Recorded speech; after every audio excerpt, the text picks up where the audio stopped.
কারার ওই লৌহ কপাট ভেঙে ফেল কর রে লোপাট, রক্ত জমাট শিকল পূজার পাষাণ বেদী।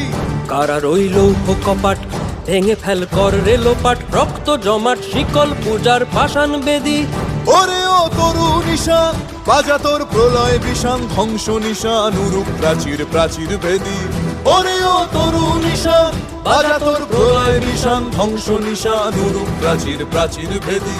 কারার ওই লৌহ কপাট ভেঙে ফেল কর রে লোপাট, রক্ত জমাট শিকল পূজার পাষাণ বেদী।